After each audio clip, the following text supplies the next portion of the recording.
Good afternoon students. आज हम पढ़ेंगे जो हमारा काव्य खंड है उसमें राम लक्ष्मण परशुराम संवाद। इसका हमने इसके जो 2 पद थे उसकी व्याख्या कर ली थी। आज हम तीसरे पद की व्याख्या करेंगे। बिहसी लखन बोले मृदुबानी, अहो मुंशी महाभट मानी। पुनि पुनि मोही देखाओ कुठारू, चाहत उड़ावन फूकी पहारू।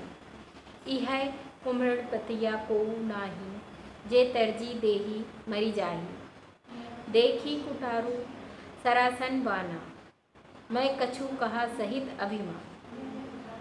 भृंगुसुत समुजीव जनेऊ बिकोबी बिलोकी, जो कछु कहु सहो रिस रोकी। सुर महिसुर हरिभज अरु गाई, अरे कुल इन्हें पर न सुराई। बधे पापू अपकीर्ति हारे, मारत हूँ पा पर ही तुम्हारे। कोटि कुलसम बचन तुम्हारा, व्यर्थ धरहु बनुबान कुठारा। जो कि बिलोकी अनुचित कहु, छमहु महानु मुनि। धीर सुनी सरोज भृंगु बस मानी, बोले गिरगम। ठीक है, चलिए इसके व्याख्या देख लेते हैं। लक्ष्मण जी हंसकर व्यंग वाणी में बोलते हैं, हे मुनिवर, आप तो अपने को महान योद्धा मानते हैं, बार बार मुझे क्या दिखा रहे हैं? कुल्हाड़ दिखाकर डरा रहे हैं। आप तो फूंक से क्या कर सकते हैं? पहाड़ को हिलाना चाहते हैं।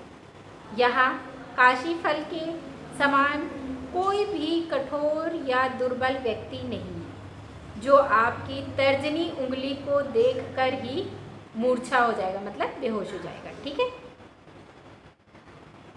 मैंने कुछ अभिमान के साथ कहा था, भृगुवंशी समझकर और यगोक्तिवीत देखकर तो आप जो कुछ भी कर रहे हैं उसे मैं अपने क्रोध को रोककर सुन रहा हूँ। देवता, ब्राह्मण, भगवान के भक्त और गाय, इन पर हमारे कुल में वीरता नहीं दिखाई जाती है, क्योंकि इन्हें मारने पर पाप लगता है और इनसे हारने पर अपयश होता है। अतः मारे भी तो आपके पैर ही पड़ना चाहिए। आपका एक एक वचन करोड़ों वज्रों के समान है। फिर तो धनुष बाण और फरसा आप व्यर्थ में ही धारण करते हैं। महामुनि, इन सब को देखकर कुछ अनुचित कहा हो तो धैर्य धारण, क्या कह रहे हैं? धैर्य धारण करके मुझे क्षमा कीजिएगा। यह सब सुनकर भृगुवंशी परशुराम जी क्रोध के साथ गंभीर वाणी में बोले। क्या बोले? कैसे सुनहु मंद योगु बालकु, कुटिलु काल बस निज कुल घलकु। भानु बंस राकेश कलंकु, निपट निरंकुशु अबुधु अशंकु। काल कौलु होरी छन माही, कहु पूरही होरी मोही नाही।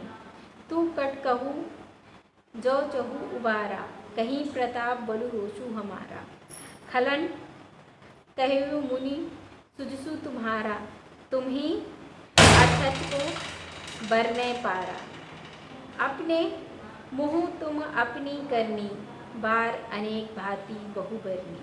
नहीं संतोषु ता पुनि कछु कहू, जाने रिस रोकू दुसहु दुख सहु। वीर प्रति तुम धीर अछोभा, गारी देत न पनहु शोभा। सुर समर करनी करही, कही न जानवी आपू। विद्वान रह पाइन ऋतु, कायर कथी प्रताप। क्या कर रहे हैं परशुराम जी? ये इनकी बातें सुनकर जो भृंग मुनि थे वो कह रहे हैं, हे विश्वामित्र सुनो। परशुराम जी विश्वामित्र को संबोधित करते हुए कहते हैं, हे विश्वामित्र सुनो, यह जो बालक बड़ा ही कुबुद्धि और कुटिल है, काल के वश में होकर अपने कुल का क्या बन रहा है? घातक। बन रहा है अपने कुल का। यह सूर्यवंश रूपी चंद्र का कलंक है। यह बिल्कुल उद्दंड, मूर्ख और निडर है।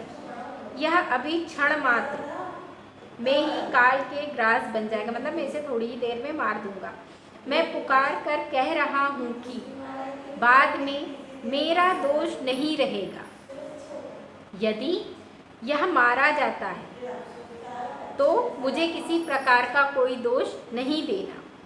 यदि तुम इसे बचाना चाहते हो तो इसे हमारे प्रताप, बल और क्रोध के बारे में बताओ और समझा दो।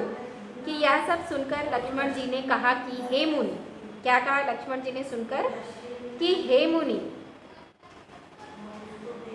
आपके यश का वर्णन आपके रहते और कौन कर सकता है। आपने अपने मुख से ही अपने सारे कर्मों का वर्णन अनेकों बार कई तरह से किया है। यदि इतना कहने पर भी आपको संतोष नहीं हुआ तो दोबारा कह डालिए। यहाँ वो व्यंग कर रहे हैं, ऐसा महसूस हो रहा है जैसे प्रशंसा कर रहे हैं, लेकिन व्यंग कर रहे हैं। अपने क्रोध को रोककर असहनीय दुख को मत सहिए। आप वीरता के व्रत को धारण करने वाले हैं, धैर्यवान और शांत स्वभाव के हैं। गाली देना आपको शोभा नहीं देता। क्या कह रहे हैं लक्ष्मण जी? गाली देना आपको शोभा नहीं देता है। शूरवीर युद्ध की भूमि में अपनी शूरवीरता से कार्य करके ही अपना परिचय देते हैं, कहकर अपने को नहीं बताते। युद्ध भूमि में अपने सामने शत्रु को देखकर कायर ही अपने प्रताप, जो उसका प्रताप है, उसकी डिंगे हाँका करता है। मतलब लक्ष्मण जी परशुराम जी को कहते हैं व्यंग करते हुए कि आप इतनी बड़ी बड़ी बातें जो अपने बारे में कह रहे हैं, ये करने से अच्छा है कि आप उसे कर दिखाइए। इसके बाकी के जो 2 पद हैं, इसकी व्याख्या हम इसके बाद के जो भी हमारा पीरियड लगेगा उसमें करेंगे।